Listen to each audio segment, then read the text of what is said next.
I have a sense of perfectionism that can never be satisfied, and it prevents me from authentically connecting to others, and also at the same time having like empowering boundaries within that. So it's kind of complex. I was concerned that I wouldn't pick, because I kind of have a lot to choose from as far as my issues go, and I was concerned that I wouldn't pick the right one, or I wouldn't pick the one that would make the biggest impact. Like I wanted to kind of get the biggest one out of the way today, and I was nervous I would pick the wrong one. Well, it was really trippy. One thing that was really neat was just trusting the process. So like, you know, I would get in my head a little bit, but then there was always an answer. And so it was really neat to kind of have the memories revealed to me. It was really nice because I felt safe to kind of explore in the muddy terrain that your memories can be. And it was neat how like all of a sudden I'd be like, oh wait, there's this memory coming up, and how they were connected, even though they didn't really seem. One of the things that was really interesting, of course, it makes sense that I have an issue with perfectionism or being good enough. You know, one of the first memories that came up was my mom saying, do you want to trade to another couple with their son? And that feeling of being, number one, replaceable, and then number two, like, well, proving my worth because they didn't trade. So I've got to be the best, or I've got to be better. I've got to be special in order to be loved by not being traded. And that was really interesting because when that happened, I was like 3 years old.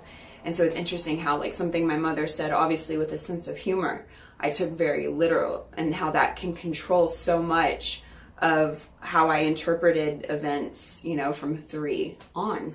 The way that memory has impacted my life today is just a feeling that I don't really belong to my family, or a feeling that that I'm not what my family wanted, that I have to live up to someone else essentially to have my place, and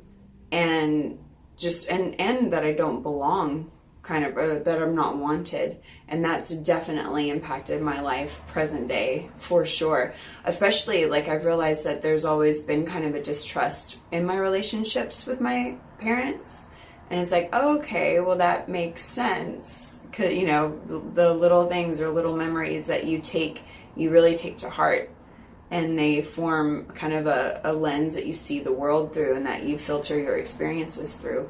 And it's quite primitive, but it makes sense, you know? And so to go back as an adult with what I've learned through life and tell that fractured part of myself this other reality, it is very healing.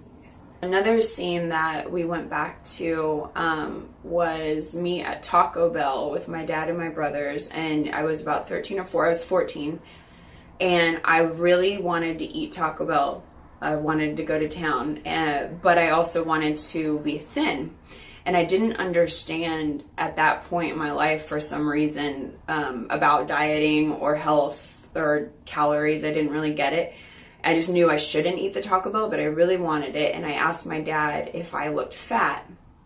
And my dad answered honestly, basically saying, well, you're not fat, but you look like you put on a little weight. You could lose some. And it freaked me out so bad that my dad saw me that way. And that's where part of that anxiety over wanting to look perfect to other people. Like I didn't want other people to see my flaws.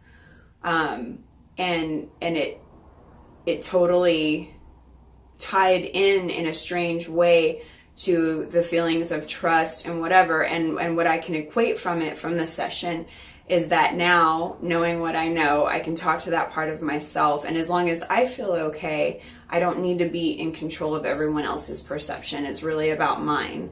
Away from the session.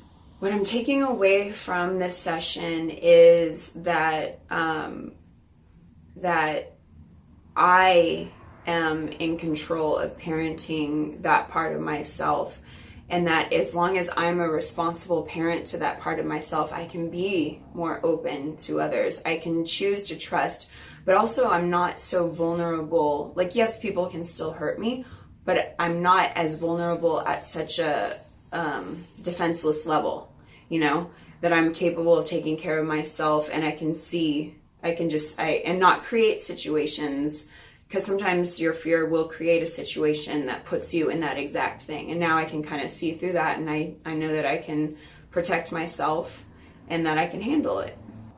Oh, so in the middle of this session, I started to get this feeling like I was growing larger, like my reality was becoming larger. It was really weird. I could physically feel it. And I'm guessing what that was like the integration of that part of myself into my present. And so I kind of feel like reality's not as real, but in a really good way. And I feel less fearful and more kind of curious and more confident, but it's not the way that I think I would used to try to feel confident, which was, I guess, fake and kind of from more of an ego place. I feel more of like a vulnerable confident, because I feel safer to be vulnerable now.